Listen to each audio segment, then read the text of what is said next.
What's up, goodies? Welcome back to your girl channel and to my kitchen, how to cook. And today we are making vegan vegetarian meatloaf recipe in the kitchen, fast, easy and simple. Make sure you subscribe, goodie, and turn the post notification on so you won't miss another upload. And for all I'm returning goodie, and I don't know my lover now. When I'm ready for cook, let's cook. Look what prayer can do. Hypocrite and bad mind must slow. The same mouth will cheer for you, and the same one them would turn round and boo. Yeah, prayer me I use and win. Prayer me I use and win. Ready for cook? Let's cook. Make we turn up the kitchen mad loud. Alright, these are your ingredients. We're using bell peppers here, and of course you could substitute out the colors that I'm using here. It doesn't matter what color you add, just make sure you add bell peppers to the recipe. We're using onions here, and I did decide to use two different kinds of onions. You need garlic and you need ginger. To the recipe, you're also going to need oatmeal, alright? Now I have my mixed vegetables here, and I'm using the frozen ones. Now of course you could use fresh. You could even use the one in the can. Just let your kitchen work for you. Now moving right along, in a pan, I did go ahead and add some oil to it.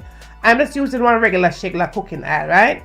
Now, I did go in and add the ginger, and to the ginger, I added the garlic, and I did go in and give it a nice little toss here, just to get everything started and to get the flavors released into this meatloaf, because remember, we have say flavor in this thing here. Yes, goodie.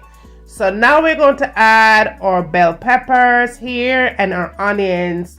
To the onion, we're going to add it to the garlic and to the ginger. Lord goodie. Just take time with it because the girl is doing this voice over 3 a.m. in the morning, honey. That's how much your girl love on you know. 3 a.m. in the morning, and I'm here doing a voice over. Alright, I don't even know how I do it, but I'm dizzy. But anyway, let me get back to the voice over.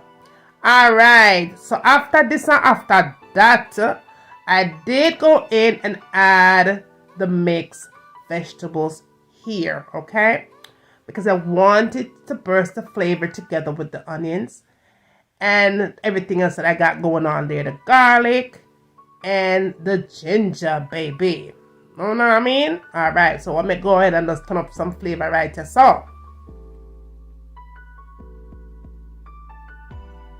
So we want to give these veggies some flavor because we are talking flavor in this loaf.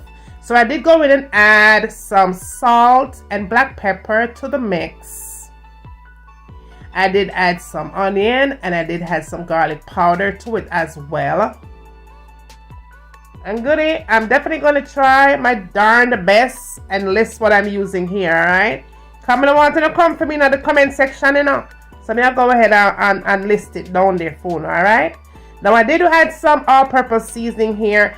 Now, you definitely need some stock here. I'm using the vegetable stock here. I just added maybe about 3 or so tablespoons of that right here because I don't want it to be watery, and I don't want it to stick to the pot either.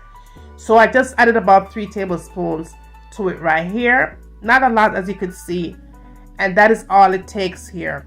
Now all you have to do is be sure that your fire is on medium heat because you don't want to overcook this thing, because remember you're putting it in the oven, okay? So I'm gonna just go ahead and just cover it up and just give it about 2 minutes at the most. That's all it takes. 2 minutes at the most.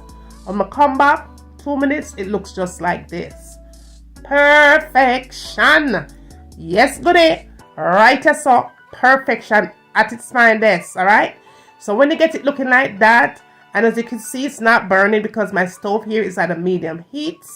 It's not watery, and it definitely not flanky. Okay. So this is all we want it to look. So now we are going to go ahead and just sit this bad boy aside, and we are going to move on to the next step. Yes, boo. Let's move on. Okay, so let's combine this thing together. Now in this container, we are going to add our oatmeal. And again, I will list everything that I'm using for the recipe because I don't want to ruin the recipe. Okay. All right. Now we're going to add our nutritional yeast flakes here because, honey, we gotta lose some extra weight, right? Because your girl did gain some weight, you know, but gain some weight during the winter months. Now, all you have to do is go in and add the nice, tastelicious vegetables here to the oatmeal, all of it, honey. And as you can see, I'm speeding up the beater because your girl is tired. 3 a.m. in the morning. Now, I did add some vinegar only because I don't cook anything without vinegar. But of course, if you don't like vinegar, you could go ahead and skip that process. But me, I'm not skip it because I love vinegar goodie. Belly off a flat, yes, boo. Now, after that, I went in and just go ahead and just mix all of that good stuff in. Now, you want to be sure that this mixer is holding pretty good. So if you start to mix and it's not holding, all you have to do is go ahead and add some of that vegetable stock. If you had water to it, be sure you add a little bit of some kind of other spice to it, flavor it, because you don't want to lose the flavor of the loaf, okay? That's why I choose to use a vegetable stock to it. When it combines, it looks like that it's time to put it into your baking tray here. And I know somebody could ask me what size baking tray am I using. Good, I don't have no idea. It don't have no numbers on it. I see it in one store, I like it, I buy it. I don't know what size, but it's not big and it's not too small, alright? So anyway, I'm going to go ahead and put it inside of the baking container like that. And after I did that, I just went ahead and just kind of tap the baby down, just kind of tap it down up in the baking tray. As you can see, it could have hold more. So that's why I don't know what size this is good. Trust me, I don't know, you know. Just go ahead and add it thing in your baking tray. You're good. Anyway, the level there, I just saw it there, right there. So I went ahead and I just kind of squeeze it down and just kind of don't squeeze it down, just kind of tap it down in there, alright? Because you don't want to come out flat and all them something there. So let's go ahead and just smooth up the top part is what I'm saying here, okay? And after you smooth it down and it looks pretty much like this, it is all set to go, alright? So now I'm going to make the topping, the sauce for the blouse and skirt thing, right? This is what you're going to do. Add some ketchup, alright? Add some ketchup, add some mustard, okay? Plain regular mustard. Had that, had a little bit of hot sauce, just a little bit. Then I added a little bit of corn syrup because I'm substituting out the sugar for corn syrup. And then I'm going to add my vinegar, honey, to balance everything out. And after comes the vinegar, I did add some dried pepper flakes to it to kick it up a notch. And then after that, I added some dried parsley, boo. Dried parsley it was. And gave it a good toss. And that's all it takes to make your sauce. That's all it takes to make a sauce. Right, that's all. Tastes nice. Make sure you taste it though to see if you need anything else. But for me, I was good. So all I did here was just pour that baby all over my loaf. And honey, let me tell you something. It's 3 in the morning, but I kid you not, my mouth is watering, okay? When I tell you this thing is off the chain, it is off the chain, all right? Be sure you pop this baby in an oven that is preheated. The oven needs to be at 350 degrees. It does take about 30-35 minutes to bake.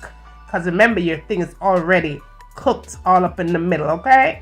So that is what it takes. Do not cover your container. Leave it uncovered so that the top will be caramelized nicely. And sucking at the thing. When it done sucking at the thing, got it, I saw it see when it come out. Nice and hot. You are going to allow this baby to cool down, because if you try to take it out of the container as is, it's going to fall apart, boo. So give it some time for cool down and chill out and mellow out. Nobody gonna cut up the thing and spoil it, because when it's cool, it's going to come out your container looking like that. Perfection. The smell of this loaf, honey, I don't want ordinary smelling out. It is filled with nothing but island flavor, boo, and this is a recipe that you do not want to miss. You better get a one here and try, because you can't eat the whole thing and don't gain a pound. Now, you know I had to show you what the inside looks like. And honey, baby, good day. When I cut the thing in, we say what? Food look nice, food smell nice, and food tastes well nice. Got it? You know, I had to cut a second slice because, honey, temptation was kicking in. Listen, the thing is massive. Let me tell you, so the thing massive, it is massive. Take a really good look at what this loaf looks like. It is one of them loaf that you just have to try. It's good on potatoes. It's good on rice. It is good on a sandwich. It is good. I always say good food in a good kitchen, right? As up. You have to get a recipe and try it. You will never forget this one. This one will definitely impress all the people that are even not vegans. All right, they're gonna love this one. Massive. I kid you not. And when I bite into that yummiliciousness, look at all the things stay at a closer glance, boo. You don't know what you're missing if you don't try this recipe. Give the recipe a try and tell me what it is that you like the most about this flavor, right? Now, make sure you're sharing this good love with all your friends and all your family. Tell them what's going on over here. Bring them, come and send them, come. I'm waiting. When they get done doing all of that, tell me what you want to see me cook next in my kitchen. And remember, as always, from my kitchen to your kitchen, enjoy!